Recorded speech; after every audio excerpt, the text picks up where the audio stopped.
క్రీస్తునందున్న ప్రియులకు ప్రేమతో వందనాలు తెలియజేయుచున్నాను. సెప్టెంబర్ నెల 28వ తేదీ 2025. ఈరోజు దేవుడు మనకు చేస్తున్న వాగ్దానం ఏమిటనగా, కీర్తనల గ్రంథము 34వ కీర్తన 9వ చరణం.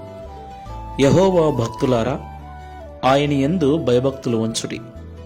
ఆయన యందు భయభక్తులు ఉంచు వానికి ఏమీయూ కొదువలేదు. ఆమెన్. నా ప్రియమైన సహోదరి సహోదరులారా, దేవుణ్ణి ఆరాధిస్తున్న మనమందరం, దేవునికి భక్తి చేస్తున్న మనమందరం దేవుని యందు భయము కూడా కలిగి ఉండటం చాలా అవసరం. ఈనాడు చాలా మంది భక్తి చేస్తున్నారు, కానీ దేవునికి భయపడటం లేదు. దేవునికి భయపడేవాని చూపు, దేవునికి భయపడేవాని మాట, దేవునికి భయపడుతున్న వాని ప్రవర్తన పూర్తిగా వ్యత్యాసముగా దేవునికి ఇష్టమైనదిగా ఉంటుంది.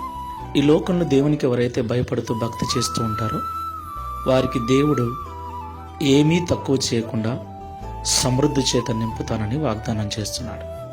కాబట్టి మాటలు వింటున్న ప్రియ సహోదరి సహోదరుడా, దేవుని వలన అనేకమైన వాటిని పొందుకోవాలని ఉపవాసాలుంటూ కన్నీటి ప్రార్థనలతో విజ్ఞాపనలు చేస్తూ దేవుని సన్నిధిలో గోజాడుతున్నావా?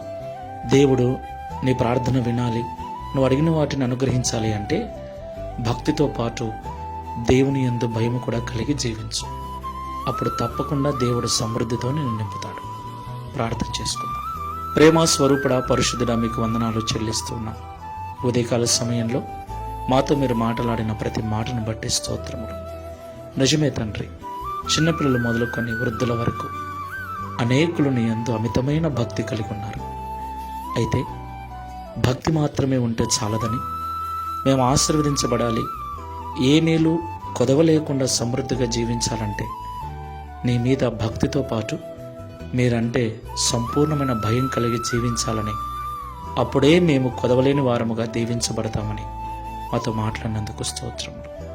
ఈ ప్రార్థనలో ఏకీభవిస్తున్న మేమందరం కూడా ఇక మీదట నీ యందు భక్తితో పాటు మీరంటే భయపడుచు మా ప్రవర్తన యందు జాగ్రత్త కలిగి పరిశుద్ధమైన జీవితాన్ని జీవించినట్లు సహాయం చేయమని, తద్వారా ఈ దిన వాగ్దానమును మా అందరి జీవితాన్ని నెరవేర్చి మీ నామమును మహిమపరచుకునమని యేసు నామములో ప్రార్థిస్తున్నాము తండ్రి.